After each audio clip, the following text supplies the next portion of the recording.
Mapagpalang buhay mga kabayan all over the world. Ayan po ang isang typical Bernese, no? Ayan po yung normal na Bernese natin, no? Tapos ito, ayan kasama natin si Manny, no? Si Manny Roman, no? Oo.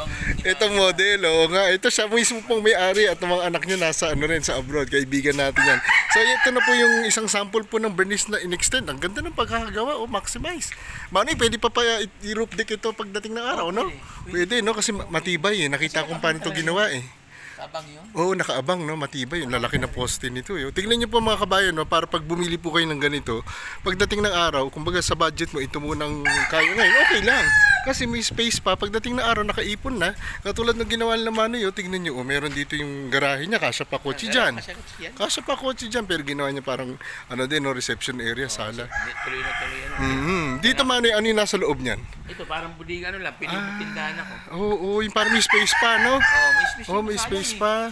Tapos yung dyan, sala.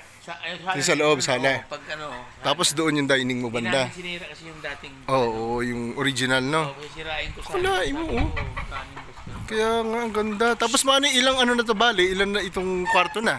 Ano, tatlo sa ano. Taas, tapos may terrace. Oo, nakita ko nga, meron siyang parang balcony. Ang ganda, oh. May space pa. Oo nga naman. CR to sa likod. CR naman. So bali ang naging CR mo ngayon, Manoy, dalawa na. Dalawa. Tapos 3 bedrooms na. Oo, tignan nyo nga, nung araw ganito lang, oh.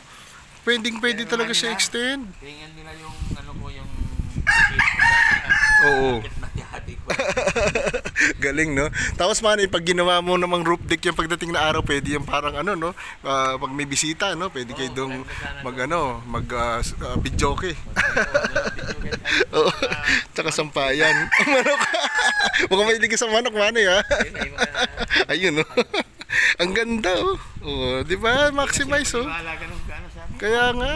Bakit? Ang laki pala. Oh, akalain mo, no, na maximize. So ito mga typical extension ng Bernese. Sa susunod, Manny, papasok tayo sa loob, no? Next time papasok tayo sa loob. Itutour tayo ni Manny diyan sa kanyang ano. Makita mo yung kwarto. Oo nga. Galing. Naku, galing, nakakatuwa naman, Manny, no? Congrats po sa inyo. So kapitbahay ko lang si Manny kasi nandito siya sa Seychelles Street. Ayun lang po yung homitel, nandun sa likod. Yan, oh. Oo nga. Di ba, Manny, pagbalik ko tayo ay magkwentuhan uli. Yan po sa mga kabayan all over the world, OF winners, yan po ang typical Bernese na normal. Ito na ang extended version. Tingnan nyo kung gaano kaganda. Ayan po. So maraming salamat. PM na.